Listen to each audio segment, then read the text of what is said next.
सिंधुदुर्ग जिल्ह्यासह इतर जिल्ह्यातील ताज्या घडामोडी पाहण्यासाठी सिंधुदुर्ग 24 तासला सबस्क्राईब करा आणि बेल आयकॉनवर क्लिक करा। सिंधुदुर्ग 24 तास सदैव तुमच्या सोबत। पुढील बातमी पाहणार आहोत विस्तारात। देशात झालेल्या 5 राज्यांच्या निवडणुकीत भाजपने अभूतपूर्व यश संपादन केल्यानंतर सिंधुदुर्ग जिल्ह्यातही भाजप कार्यकर्त्यांनी जोरदार फटाके लावून एकमेकांना पेढा भरवून आनंदोत्सव साजरा केला। कुडाळ शहरातील भाजप कार्यालयाबाहेर कार्यकर्त्यांनी जल्लोष करीत घोषणा देत पंतप्रधान नरेंद्र मोदी, प्रदेशाध्यक्ष रवींद्र चव्हाण, मुख्यमंत्री देवेंद्र फडणवीस, खासदार नारायण राणे, खासदार विनोद तावडे, मंत्री नितेश राणे आणि पश्चिम बंगाल भाजप संघटन प्रमुख सतीश धोंड यांचे आभार मानले। नक्कीच ज्या गेले अनेक दिवस ज्या निवडणुकांच्या चर्चा होत्या आणि भारतीय जनता पार्टीचे सगळे नेते असतील, कार्यकर्ते असतील, या सगळ्या विजयावर एकदम ठाम होते। अनेक एक्झिट पोलनी पण चांगला याबाबत प्रतिसाद दिलेला होता आणि त्याप्रमाणे आजच्या सगळ्या निवडणुकीमध्ये जे निकाल येत आहेत त्या निकालांमध्ये चांगलं यश भारतीय जनता पार्टीला मिळालेलं पाहायला मिळतंय।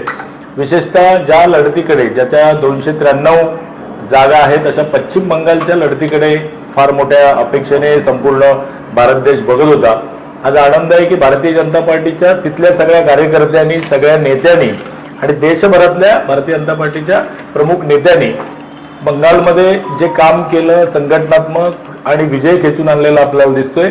आता आपण साधारणतः 180 पेक्षा जास्त जागांवर आघाडीवर आहोत आणि मला वाटतं की हा आकडा साधारणतः 200 पर्यंत जायला हरकत नाही। अनेक दिवसाच्या प्रतीक्षेत असलेला बंगालचा विजय भारतीय जनता पार्टीच्या टप्प्यात आलेला आहे आणि संध्याकाळी थोड्या वेळानंतर निकाल पूर्ण जाहीर झाल्यानंतर भारतीय जनता पार्टीचे सगळे जिल्ह्यातले कार्यकर्ते जे सुखावून गेले या यशामुळे ते याचा मोठा जल्लोष जिल्हाभर साजरा करतील। भाजपचा प्रत्येक कार्यकर्ता असेल निवडणुकीमध्ये ग्रासरूटवर काम केलं ही भाजपची खासियत आहे। त्याबद्दल काय पश्चिम बंगालमध्ये तोच निर्णायक ठरला का?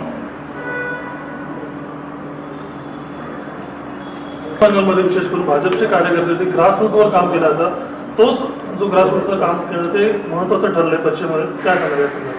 नाही, भारतीय जनता पार्टीचा कुठलाही विजय, मग तो केंद्रातला असेल, कुठल्या राज्यातला असेल, साध्या महानगरपालिकेचा असेल किंवा स्थानिक स्वराज्य संस्थेतला असेल, ह्या प्रत्येक विजयाच्या मागे भारतीय जनता पार्टीची संघटना अत्यंत महत्वाची आहे आणि संघटनात्मक रूपाने भारतीय जनता पार्टीच्या अनेक कार्यकर्त्यांनी जे जे काम ज्या ज्या कार्यक्षेत्रामध्ये केलं तिथे आपल्याला मोठं आणि कन्सिस्टन्सी असलेलं किंवा सातत्य असलेलं यश आपल्याला पाहायला मिळतं।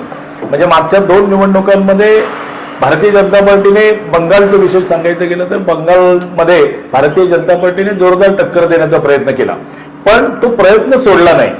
मागच्या निवडणुकीमध्ये, त्याच्या अगोदरच्या निवडणुकीमध्ये भारतीय जनता पार्टी निकराने लढली आणि कार्यकर्त्यांनी तेच आपल्या कामामध्ये, संघटनात्मक कामामध्ये तेच सातत्य ठेवलं। नेत्यांनी त्यांना आशीर्वाद दिले, नेत्यांनी त्यांच्या पाठीशी उभे राहिले आणि अशा प्रकारे आपण हे यश मिळवून आणलेलं आहे। आज आपण बंगालचं म्हणतो, आसाममध्ये पुन्हा एकदा, आसाममध्ये आपली सत्ता होती तरी पुन्हा एकदा एकदम चांगल्या बहुमताने, ज्याला म्हणजे तोडच नाही कोणत्याही शब्दामध्ये, असं चांगलं यश तिथे आपल्याला मिळालं दिसतंय। पॉंडिचेरीमध्ये आपल्याला यश पाहायला मिळतंय चांगलं। महाराष्ट्रामध्ये 2 पोटनिवडणुका झाल्या, तिथेही चांगलं आपण आघाडीवर आहोत, तिथे चांगलं यश आहे।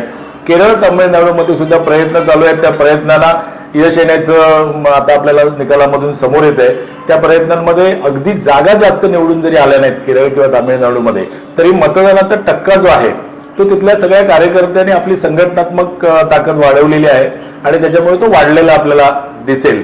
एकंदरीत संपूर्ण या 4ही राज्य आणि एक केंद्रशासित प्रदेश, ह्या 5ही निवडणुकाचे जे काही निकाल आहेत त्या निकालाबाबत भारतीय जनता पार्टीचे आम्ही सगळे पदाधिकारी भरपूर म्हणजे आम्ही खुश आहोत, या सगळ्या विषयावर समाधानी आहोत आणि या सगळ्या विषयावर खरं तर तिथल्या राज्यामध्ये काम करणाऱ्या म्हणजे विरोधी पक्षात असून सुद्धा अत्यंत चांगल्या पद्धतीने निकराने लढत देणाऱ्या किंवा स्वतःचं बरंचसं काही सर्वस्व गमावलेले कार्यकर्ते सगळे आहेत, ह्या कार्यकर्त्यांना खरं तर हा विजय आपण समर्पित केला पाहिजे आणि पुन्हा एकदा तिथल्या बंगाल असेल, आसाम असेल, पॉंडिचेरी असेल, केरळ, तामिळनाडू किंवा महाराष्ट्रातल्या 2 पोटनिवडणुका सगळ्याच कार्यकर्त्यांचं, त्यासाठी परिश्रम घेतलेल्या सगळ्या नेत्यांचे या ठिकाणी आभार मानतो, त्या सगळ्यांचं अभिनंदन करतो आणि यापुढेही असंच भारतीय जनता पार्टीची ही विजयाची घोडदौड आहे।